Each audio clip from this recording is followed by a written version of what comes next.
Muy buenas noches, tengan todos ustedes. Bienvenidos aquí a un programa de análisis a primer plano, otro lunes más con ustedes. Y el primer tema que les queremos proponer, platicar con ustedes, es el de la corrupción rampante en los estados, en las entidades federativas. Bien que mal, no que no haya corrupción en el gobierno federal, pero bien que mal, hay unos poquitos más de controles y hay unos poquitos más de información de medios que se pueden expresar que en los estados. Y esto ha llevado a un margen de discrecionalidad muy alto para los gobernadores por tres motivos. El primero lo acabo de comentar, la falta de libertad de prensa. La mayor parte de los periódicos en las entidades federativas están cooptados a través de la publicidad y de otros medios por los gobernadores. Segundo, hay menos congresos divididos, hay menos contrapesos en general. Y tercero, muchos de los órganos autónomos que están encargados precisamente de también ejercer un contrapeso en los estados están capturados por los propios gobernadores. Esto ha llevado a dos fenómenos. Por un lado, el de la corrupción común y corriente, la corrupción que vemos todos los días, en donde no se utilizan los recursos públicos, ya sean de las transferencias que hace la Federación o de los propios estados, de los propios impuestos que cobran los estados, que se usan de manera discrecional, con poca transparencia, y no pocas veces caen en los bolsillos de los funcionarios públicos. La otra, que tiene las mismas consecuencias, caer en los bolsillos de los políticos o para hacer campañas o para enriquecerse, es lo que podríamos llamar la corrupción legalizada. Y esta es la que se hace, por ejemplo, a través, como nos muestra la Auditoría Superior de la Federación, pero también otros ejemplos que hemos ido documentando, todos los que estamos aquí, que es esconder la deuda pública. La Auditoría Superior de la Federación ha señalado, ¿sí?, que cuando menos 63 mil millones de pesos de los recursos de los estados, que se van a los estados, no son utilizados para los fines, para los que fueron propuestos en el presupuesto de egresos. Y esto lo hacen junto con la deuda del Estado, que la esconden, ¿sí?, y entonces le dan la vuelta y pueden usar estos recursos de manera, digamos, discrecional, y no para los programas, para la infraestructura, como dice la Constitución. La Constitución dice que la deuda pública debe de ser nada más para infraestructura, y para inversiones en infraestructura, y le dan la vuelta. Y esto en algunos estados es particularmente notable, ¿no? Uno de ellos, que explica la mitad de las observaciones de la Auditoría Superior de la Federación, es el gobierno de Veracruz. Bueno, pues estoy de acuerdo, pero no tanto, Okay. María Amparo. A ver. Tú empezaste diciendo que en el gobierno federal hay más controles, lo cual estoy de acuerdo contigo, al menos la Auditoría Superior de la Federación cada año. Esta es la temporada en la que sabemos todas las barbaridades que cometieron, porque la Auditoría Superior saca una cantidad impresionante de documentos, sirven de muy poco. Así es. Pero sostengo que lo que sucede en los estados es consecuencia de la complacencia y complicidad de autoridades nacionales, y enumero brevemente. Tribunal Electoral protegiendo al verde ecologista en diferentes estados. La fracción de Nueva Izquierda del PRD y las otras tribus protegiendo a Mauricio Toledo, que de la delegación Coyoacán, donde hizo tropelías y medio con los usos del suelo, termina controlando el presupuesto de la Asamblea Legislativa. El PAN con los gobiernos de Sonora de Padres, que dejó un desastre, y además de Veracruz. Y remato con la cereza del pastel, el indigno comportamiento del gobierno federal y de la Secretaría de Relaciones Exteriores en el caso de Humberto Moreira en España.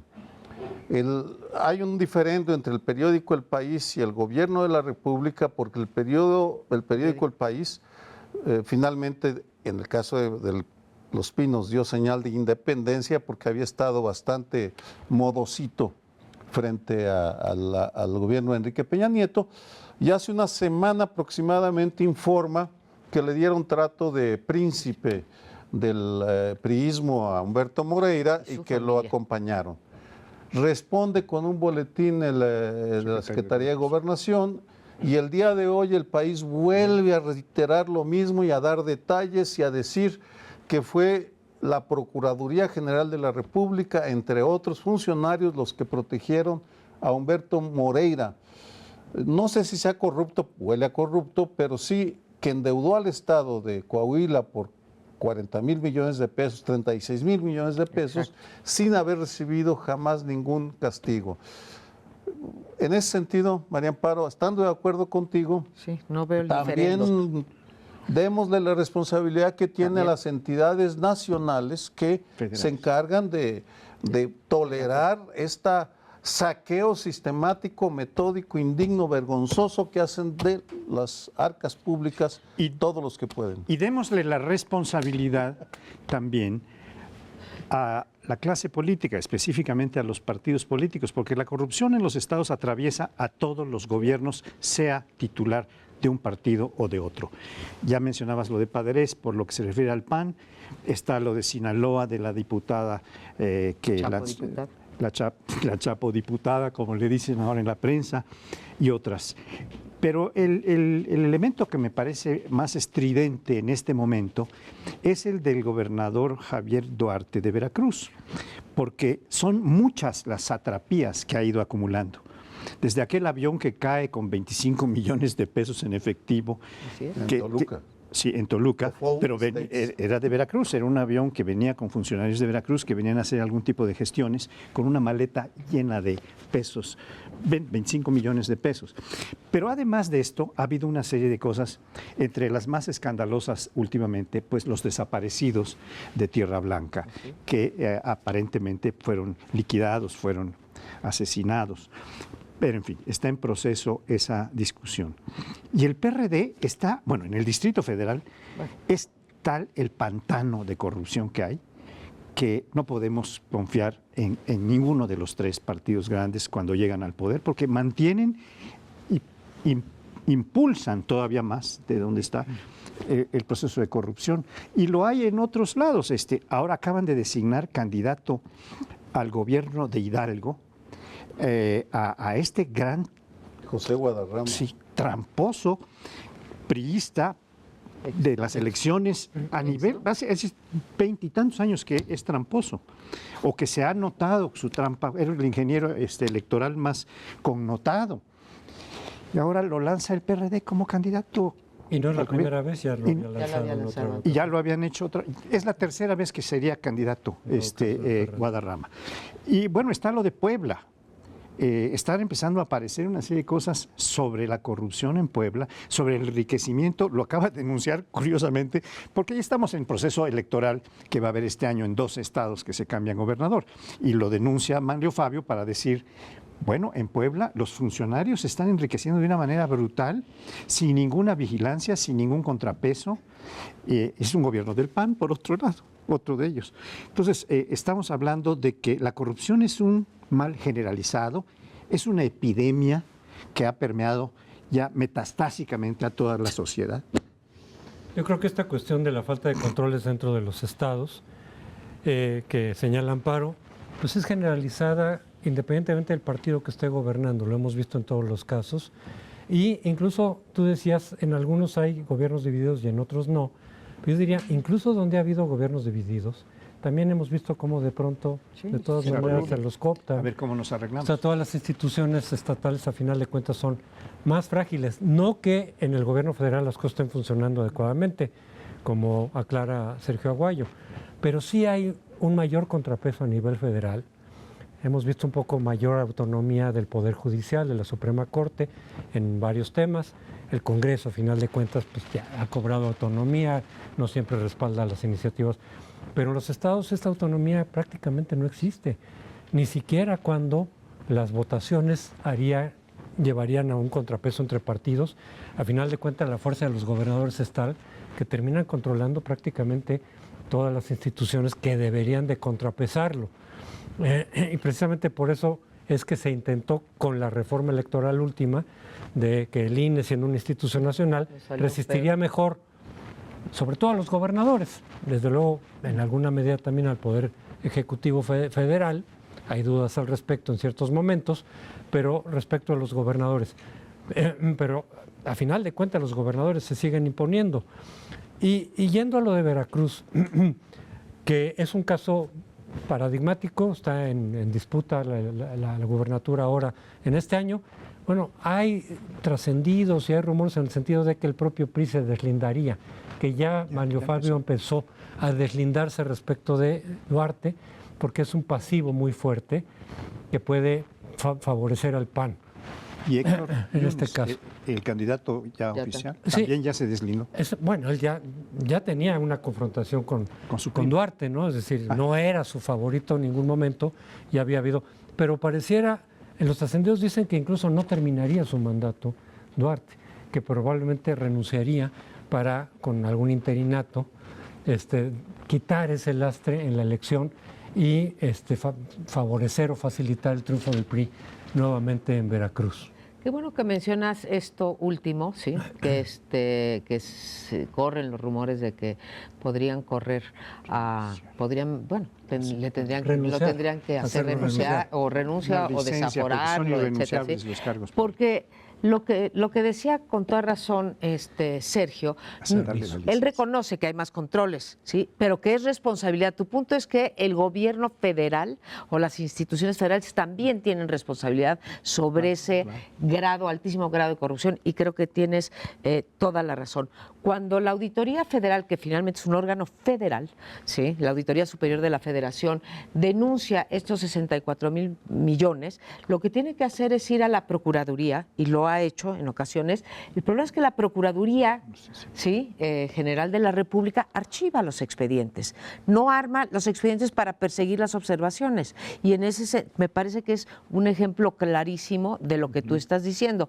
Es responsabilidad finalmente del orden federal que no se cumplimenten esas, si fueran órdenes de aprehensión, que no se hagan esas investigaciones, y si procede se cumplimenten órdenes de aprehensión, porque lo vemos, es muy difícil que se vaya a encontrar un gobernador. Y cuando tú dices lo de Veracruz, dices, es que a lo mejor lo correcto, pues no sabemos, porque a Humberto Moreira lo protegieron, y a Duarte, estas corruptelas de Javier Duarte las venimos sabiendo hace 5 años, y también ha protegido el gobierno federal. Entonces, claro, uno sí se llama al sospechosismo de por qué, por qué los tapan, ¿no? Por eso hablaba del pragmatismo electoral. Claro, el pragmatismo, es decir, se cubre mientras no haya ningún costo político. En el momento en que hay un costo político que puede incidir en la elección, a lo mejor entonces sí ya le hacen pedir licencia. Nada más, desde el punto de vista legal, todas estas responsabilidades que se pueden haber detectado por la Auditoría Superior de la Federación pueden tener distintas naturalezas, y para que la Procuraduría pueda atenderlos, es que hay por lo menos 3 tipos de responsabilidades. Unas de delitos que se persiguen de oficio, entonces sí, con que lo conozca es suficiente. Con los que requieren una denuncia, acusación o querella, que no sé hasta dónde puede, creo que la auditoría podría hacer una de estas denuncias. Y la otra es, pues, que no necesariamente lo van a tocar. Pero se cubren legalmente. Perdóname, la justicia mexicana es también cómplice, porque vamos a comparar. ¿La qué mexicana? La justicia, el sistema de justicia mexicana es también cómplice de la corrupción. No, porque tú dices que sí, por oficio o por demanda, no. Les falta voluntad política, porque un buen número de jueces están al servicio también de los corruptos. Yo no niego eso. La comparación con lo que pasa en España, en donde se está persiguiendo al yerno del rey, a la hija, y a la hermana. Y a la hermana del rey, al cuñado del rey y a la hermana, es un ejemplo claro de una justicia autónoma que le importa muy poco lo que piensen los poderosos. Eso es lo que carecemos, es obvio, se repite. Este es el reino de la impunidad, ese es el drama. Ese es el drama de este bloque y de este país y de los gobernadores y del gobierno federal, la impunidad. Nos vamos a otro bloque, quédese con nosotros. Pues yo no.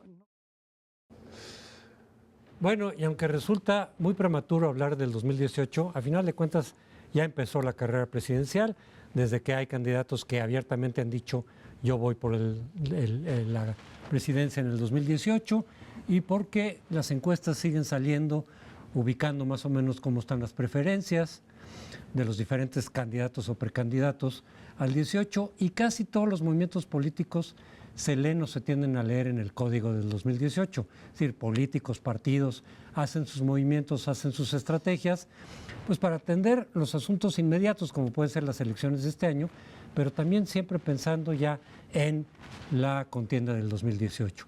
Y en ese sentido vienen los movimientos de los independientes, que también son parte y van a ser un actor, no sabemos qué tan importante, en el 2018, pero dado que ya existe la posibilidad legal de que haya candidatos independientes para la presidencia, y ya vimos el impacto que tuvo el año pasado esta figura, pues entonces se están moviendo también por ahí las fichas. Está la idea de Jorge Castañeda con un grupo de amigos y de cercanos de él, de que ya se había manejado desde hace algunos meses, de que tendría que haber una sola candidatura independiente para que tuviera posibilidades de triunfo, y en esa medida emitir un castigo a los partidos por parte de los electores que así desearan hacerlo, decir, vamos a darle una buena sacudida a los partidos a través de un candidato independiente para la presidencia. Bueno, habría que ver, desde luego, si eso es lo que más conviene. Yo siempre he tenido ciertas reservas a un presidente sin partido, con un Congreso controlado por los partidos.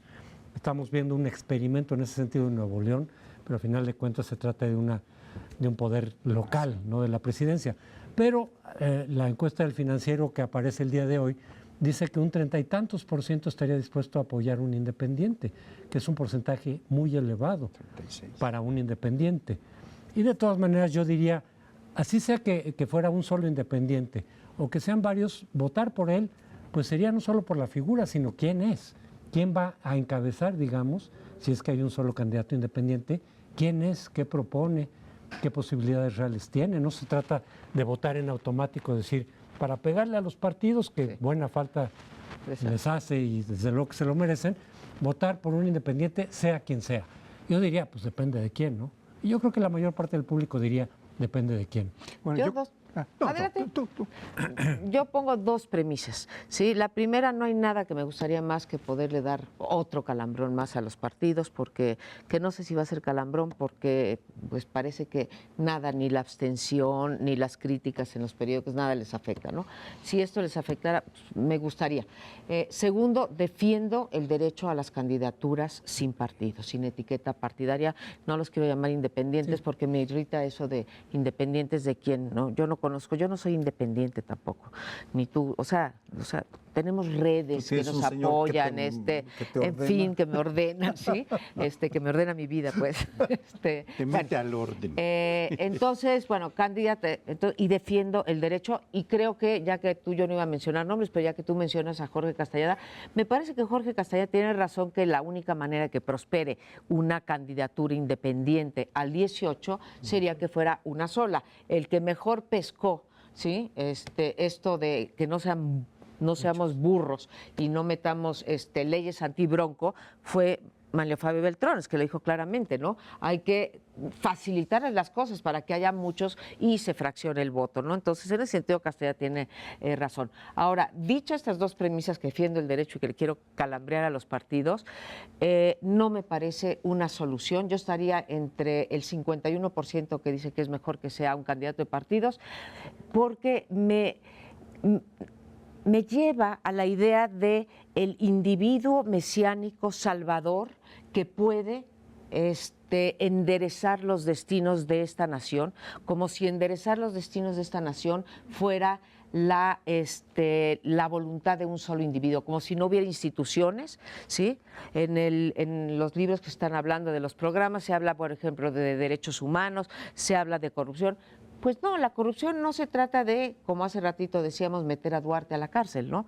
Yo creo que un sin partido podría meter a Duarte a la cárcel y a lo mejor el priista, no, pero así no se acaba la corrupción. O sea, es cerrar los ojos a todo un entramado, ¿sí? A todo un sistema que viene funcionando como funciona. Entonces, lo que me están proponiendo finalmente es un dictador benevolente, ¿sí? y francamente creo que así no funcionan los países, por eso no compro las candidaturas sin etiqueta partidaria. A reserva de que luego sigamos abordando este tema que es extraordinariamente complicado, es el de las candidaturas a la presidencia, claro, es el recurso de los flojos, de los candidatos flojos y los ciudadanos flojos, porque ambos consideran que la solución vendrá en la medida que la sociedad delegue en una persona la responsabilidad de hacer algo que atañe a toda la sociedad por una razón muy sencilla.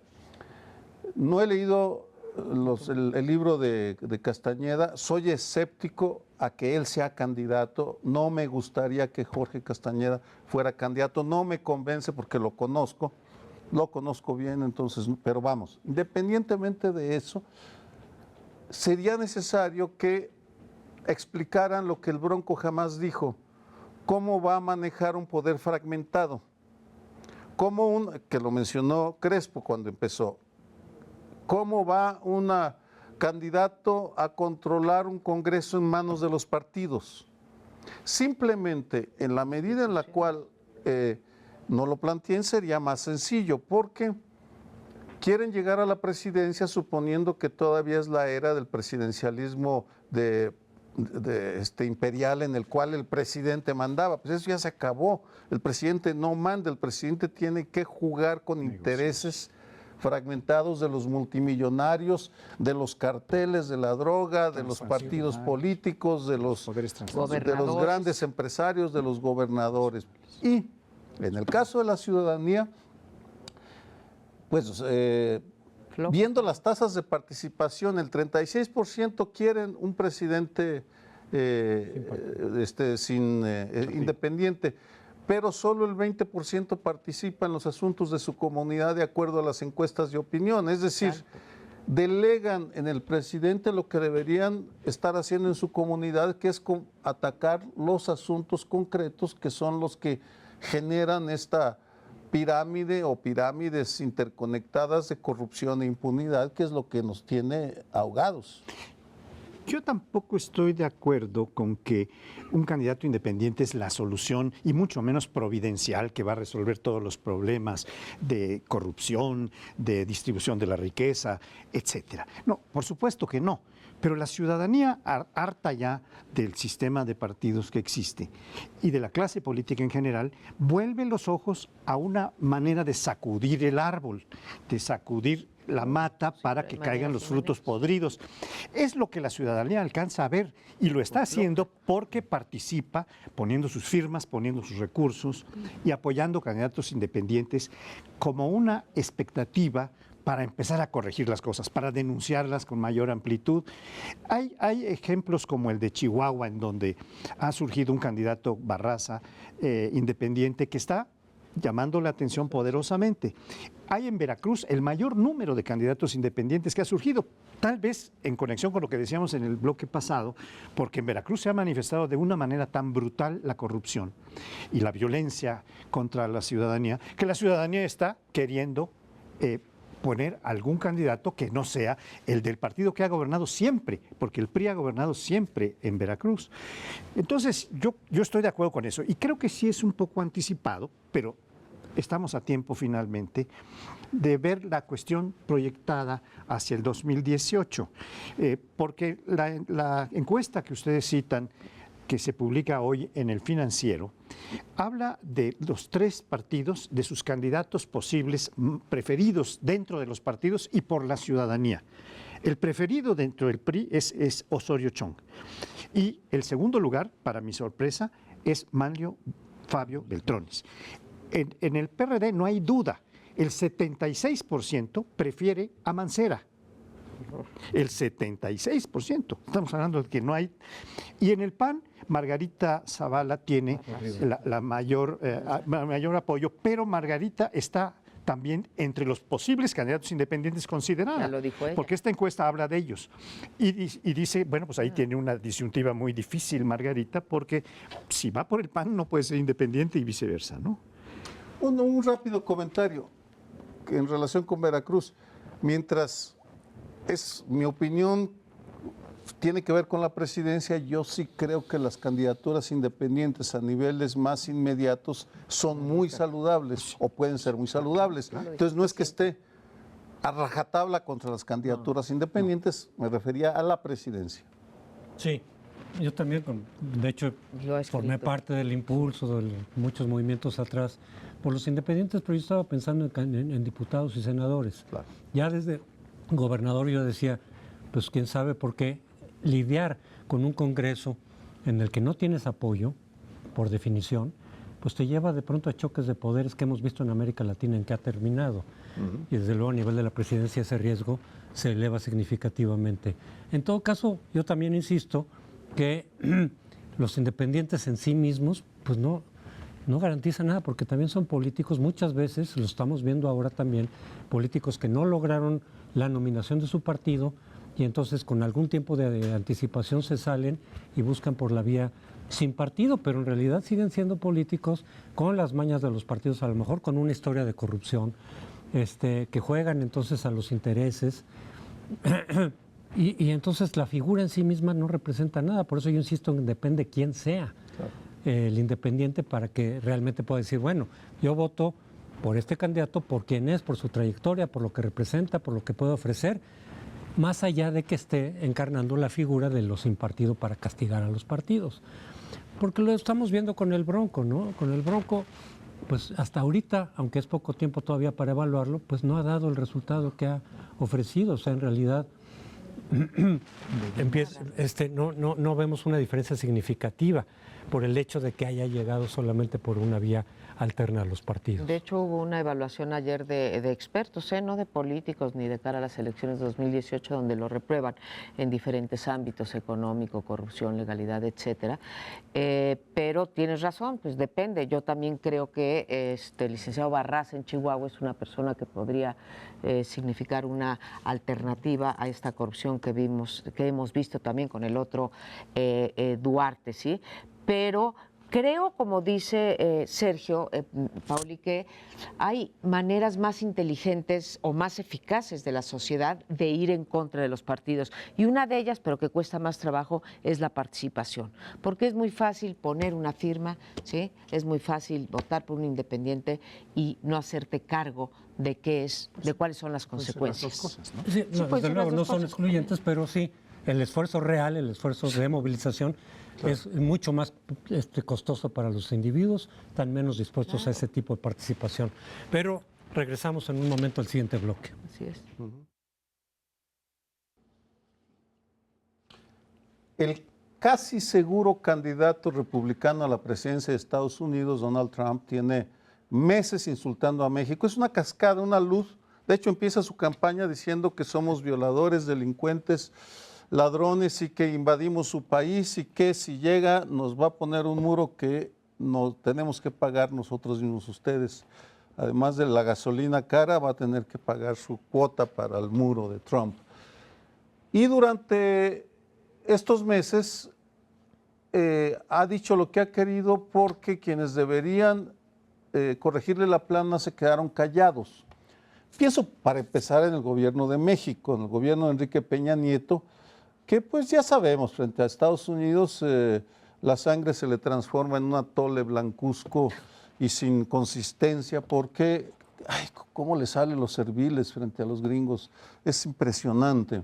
Apenas ahora la canciller Claudia Ruiz Massieu le lanzó dos adjetivos, así como quien no quiere la cosa, dos ligazos, cuando el daño ya está hecho, porque se han quedado callados mientras nos insulta una y otra vez.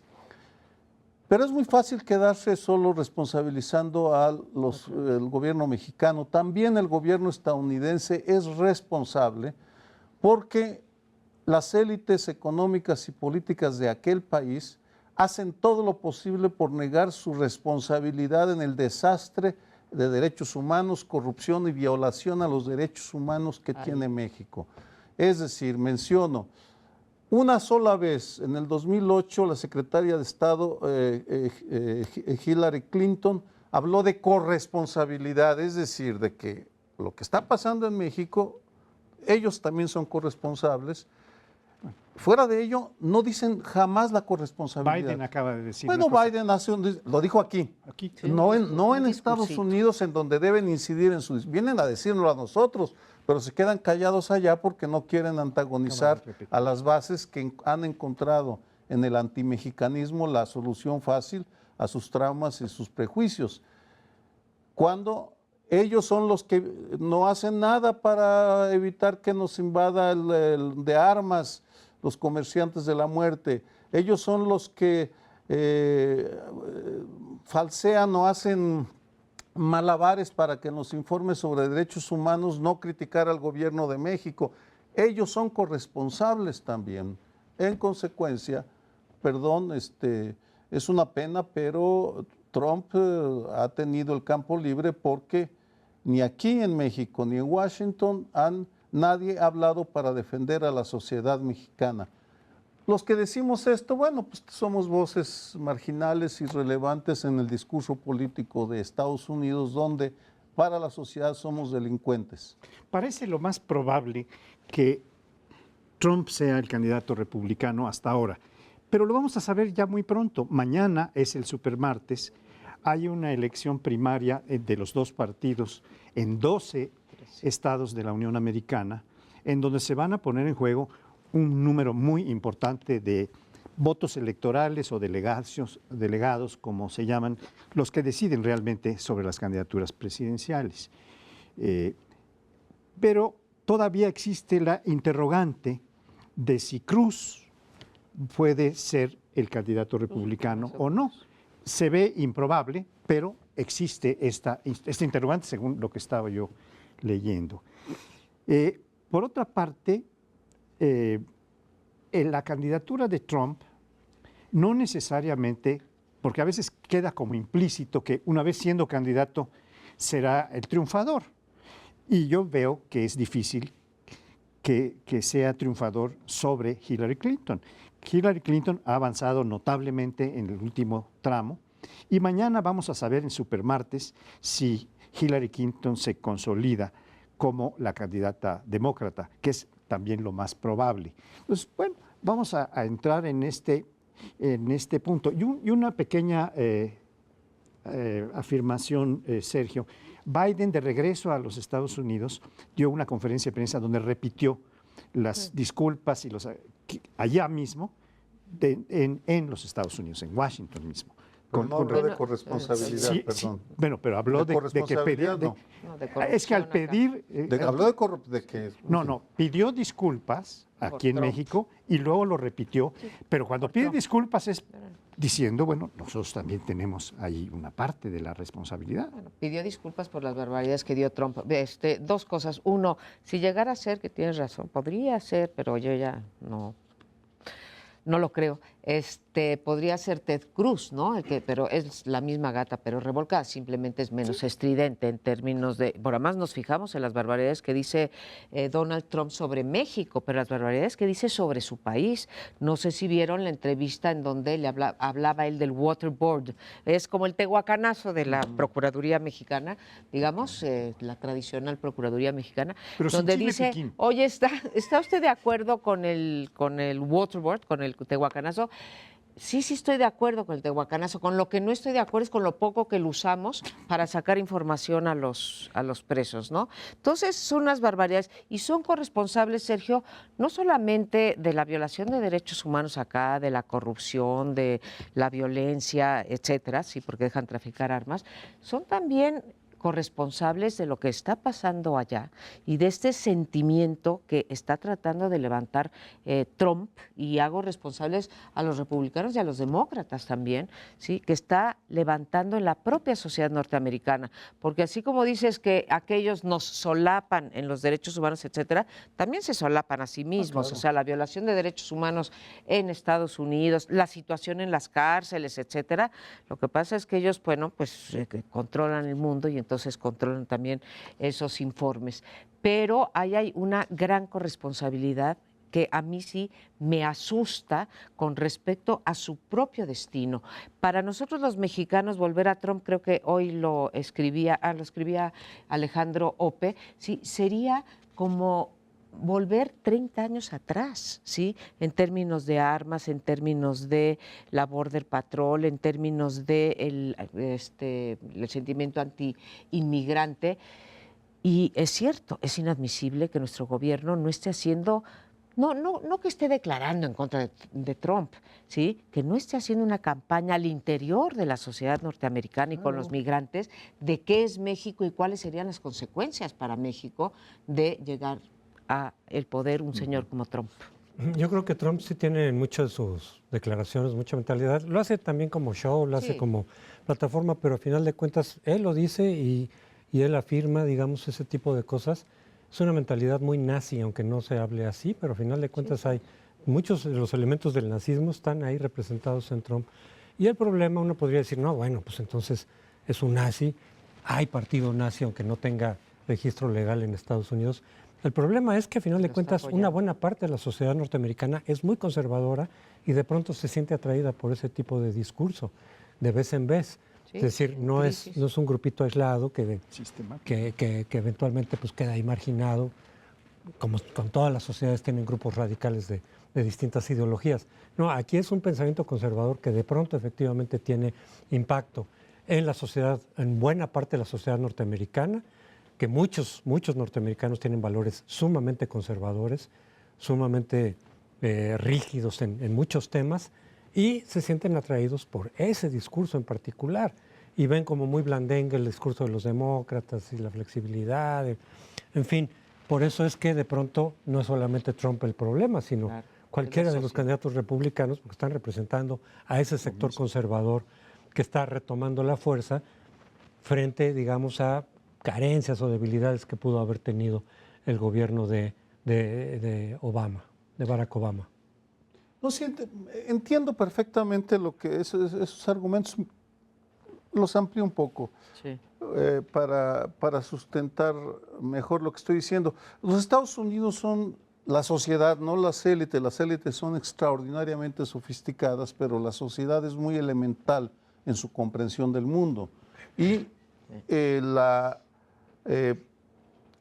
la manera tan sencilla como resolvieron parte de sus problemas y frustraciones durante la Guerra Fría fue culpando al comunismo internacional. Ese era su enemigo. Como en estos momentos tan difíciles para Estados Unidos y para el mundo y para México, no tienen un enemigo de ese tamaño, lo que hace Trump es salir y tomarnos como el enemigo que les explica a una parte, no a toda la sociedad, que nosotros somos los responsables de sus problemas.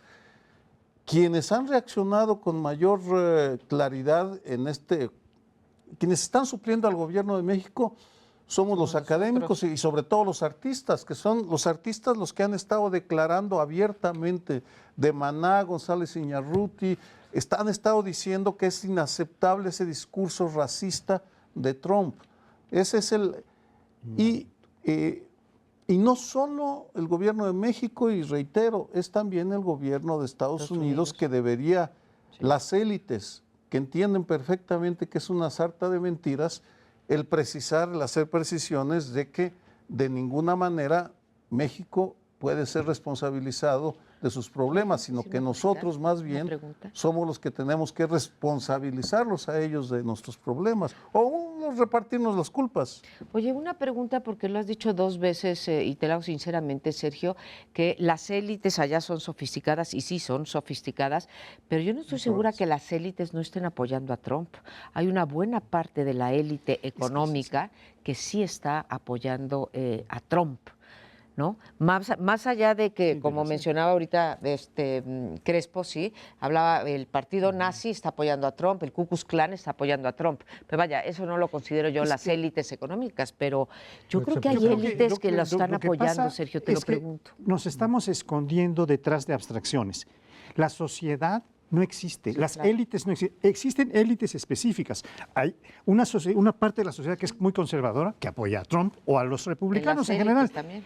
y hay otra parte que no lo apoya. Entonces no podemos hablar de la sociedad en conjunto, ni de las élites como si todas fueran iguales. Yo creo que habría que especificar qué tipo de élites. Mira, las élites del poder, como decía Wright Mills. No, me estoy refiriendo los coach. a las élites de opinión, políticas y económicas que guardan silencio Hay que en relación a México. A eso me refiero, que están dejando que nos linchen, Sí, todas, sí. ¿Todas? Ahí sí, todas.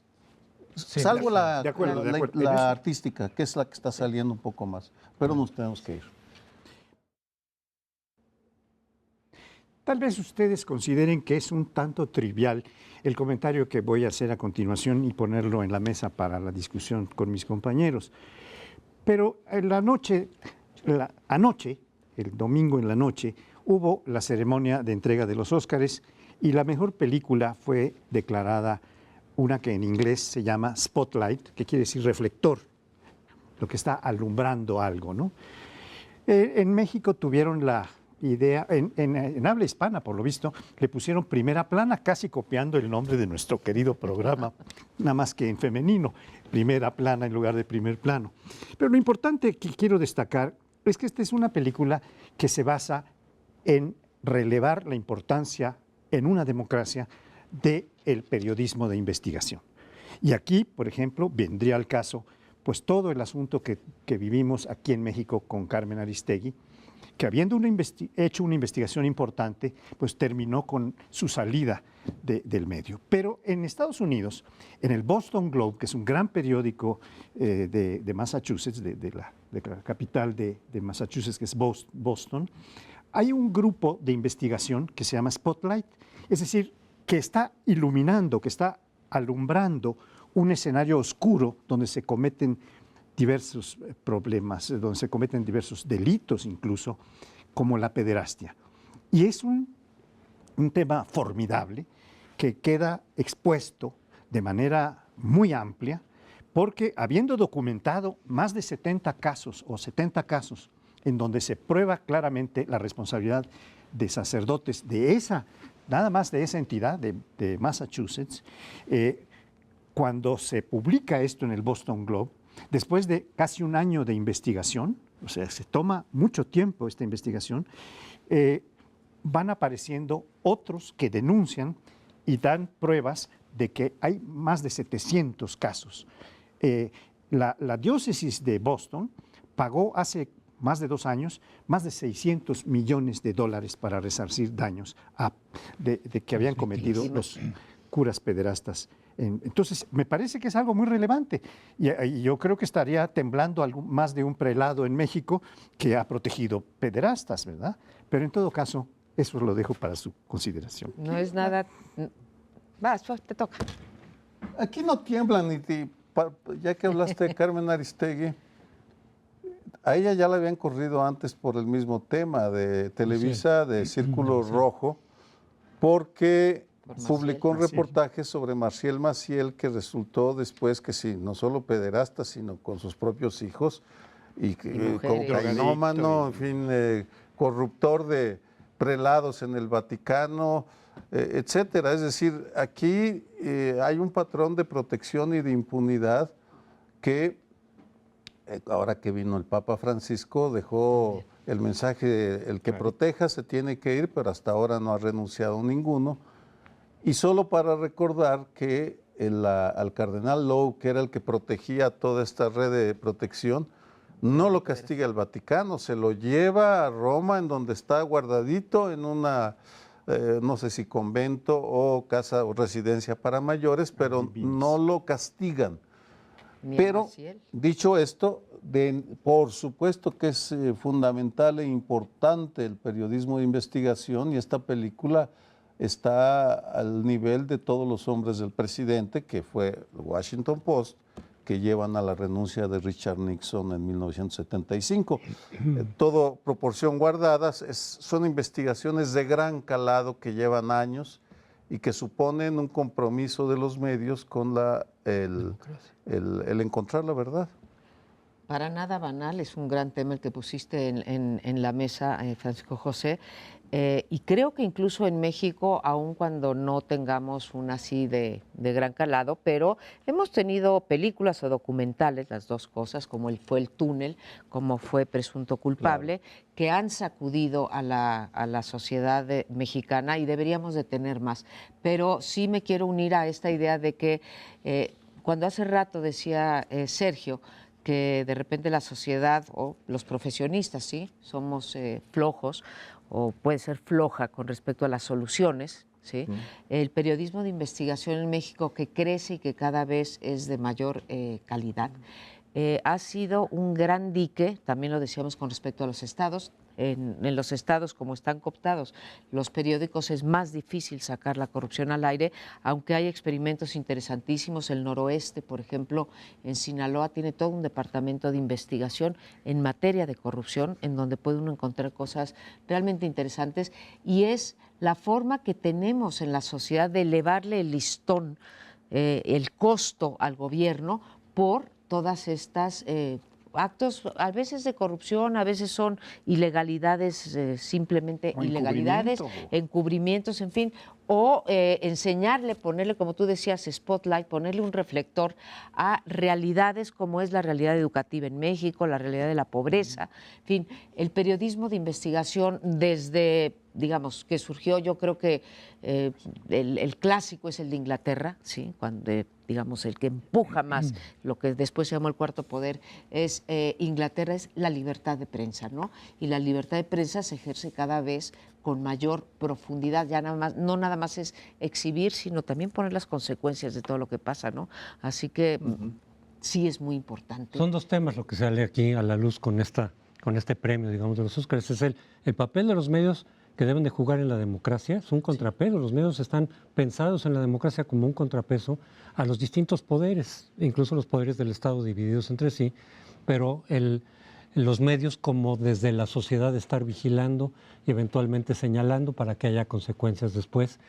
Y eso no es fácil de lograr. Aquí hemos visto cómo durante muchas décadas los medios quedaron congelados al servicio más bien de los poderosos, cubriéndoles las corruptelas, legitimando su poder, y esto ha cambiado desde luego, pero todavía creo que no lo suficiente, casos aislados desde luego, pero no lo suficiente como para que realmente sea un contrapeso, en donde por un lado es el profesionalismo de encontrar las pruebas y de encontrar en el periodismo de investigación, y por otro lado es la autonomía real que puedan tener los medios para decir, pues aquí encontramos esto, lo divulgamos y esperamos que esto tenga algún tipo de consecuencia, a veces solamente política, en el caso de México legal difícilmente, pero el otro tema es el específico, el de la Iglesia, porque no es solamente los casos de pederastia de los sacerdotes que siempre dicen, bueno, las manzanas podridas en todos lados hay, pues ni modo. No, es el encubrimiento que hizo la Iglesia como institución desde el Vaticano y desde hace muchísimo tiempo, porque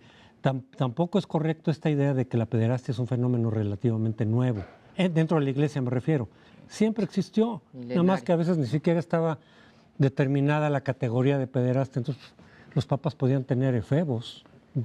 Uno de ellos, una columna uno de ellos incluso lo nombró obispo, Bonifacio, a uno de 10 años. Un efebo que tenía de 10 años lo nombró obispo, no, pero no estaba categorizado como eso es pederastia, los derechos de los menores, pero el fenómeno viene desde hace mucho tiempo. Y ya más reciente, pero no tanto, yo insisto, Juan XXIII amenazó con excomulgar a quienes denunciaran casos de pederastia dentro de la propia Iglesia o dentro de la comunidad católica, decir eso tiene que mantenerse encubierto porque afecta a la institución, entonces mejor ocultar, mejor encubrir y quien denuncie quede excomulgado. Es que yo creo que una de las cosas que remarca esta película es la responsabilidad de la Iglesia como política general, que claro se ve en Boston, se ve en esa diócesis muy claramente, pero cuando vemos los acontecimientos que se dan en Australia y en otros países, en México mismo, vemos que la táctica sistemática de la Iglesia es cuando se les prueba que un sacerdote está cometiendo pederastia con niños y niñas, lo cambian de adscripción y lo ponen con nuevas clientelas para seguir cometiendo sus cosas. Y eso es lo que está denunciando. Hay un momento en que en la película se dice que ya habría que publicar el caso que ya se tiene probado. Y el jefe de la investigación de este grupo Spotlight dice, no, espérenme, vamos a llegar más al fondo. Cuando ya constatan que hay 70 casos, dice, bueno, esta es una política generalizada. Y es la política que ha seguido el Vaticano y todas las diócesis de todo el planeta. Estar encubriendo, estar modificando, estar tapando estas graves responsabilidades que están previstas desde el Evangelio. Dice Cristo en algún momento en el Evangelio, más les valdría a quienes cometen este tipo de cosas echarse una rueda de molino al cuello y tirarse al mar, ¿no?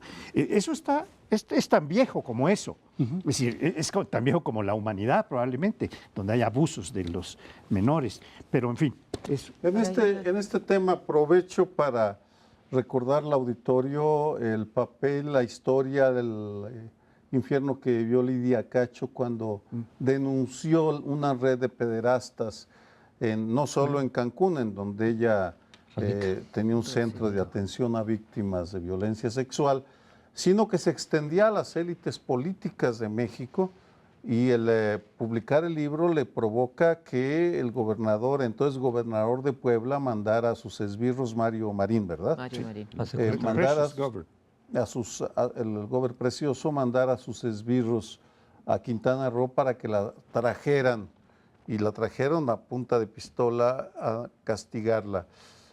Y al final la Suprema Corte pues exoneró al gobernador Precioso en una página negra de la Suprema Corte. Bien, pero es un tema que seguirá aquí presente. Nos vamos, véanos el próximo programa de Primer Plano el lunes entrante.